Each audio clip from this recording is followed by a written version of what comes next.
Salut les copains, c'est Laurent.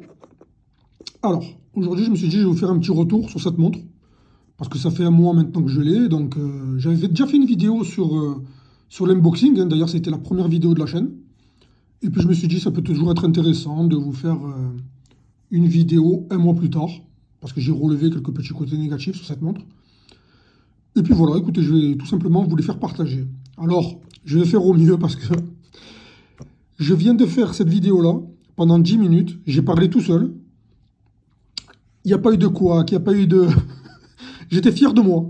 Et à la fin, au moment d'éteindre l'enregistrement, eh ben, je me suis rendu compte qu'en fait, tout simplement, ben, je n'avais pas lancé l'enregistrement.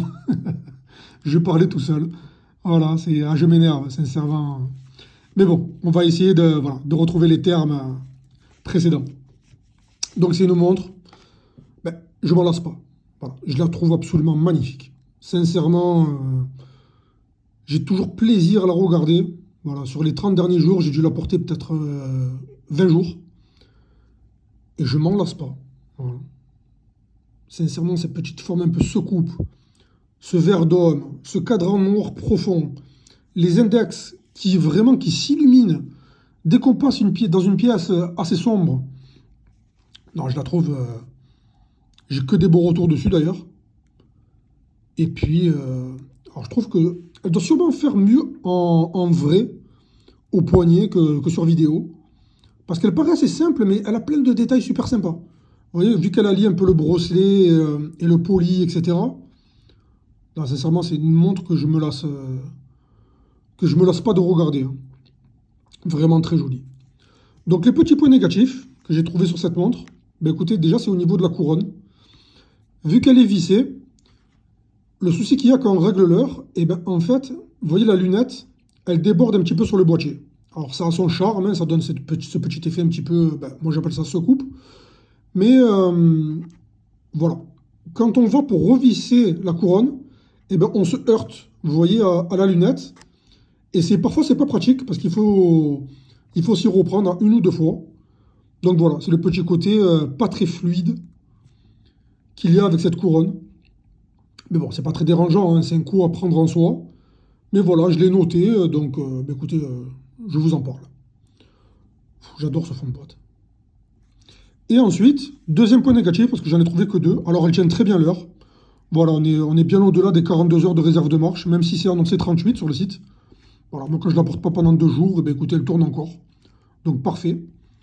Et ensuite, eh bien, écoutez, à la base, j'avais hésité j'avais hésité longuement sur cette montre parce que l'entrecorne était de 22.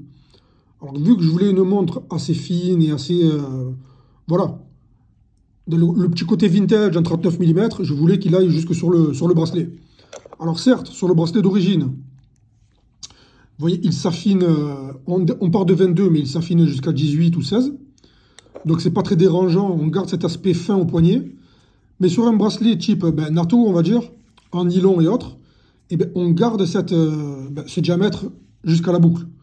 Donc forcément, ça fait tout de suite un peu plus stock sur le poignet.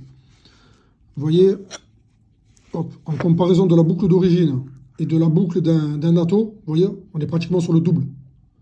Alors, donc c'est quand même à noter. Et ensuite, alors, j'adore la qualité du cuir, du bracelet, il est confortable et tout. Mais la boucle, oh là là, qu'est-ce que ça fait cheap. Alors certes, hein, elle est toute fine, vous l'avez vu hein, sur le précédemment. C'est pas très dérangeant quand on porte la montre. Mais voilà, ça fait quand même... alors même s'il me semble, hein, enfin, les boucles d'époque, c'est à peu près... voilà. Ils ont voulu faire un peu style boucle d'époque, mais bon, ça les arrangeait bien aussi de ne pas investir plus que ça dans la boucle, hein, j'ai l'impression. Mais voilà, écoutez, je voulais souligner parce que c'est vrai que ça fait un peu cheap. Alors, on sent quand même la robustesse, hein, mais j'aurais préféré une boucle un peu plus sympa. J'ai plus de batterie sur le téléphone, la vidéo va couper, ça m'énerve. Je l'ai faite. Voilà, écoutez, je l'avais déjà faite sans l'enregistrer, là je la fais et elle va couper, excusez-moi.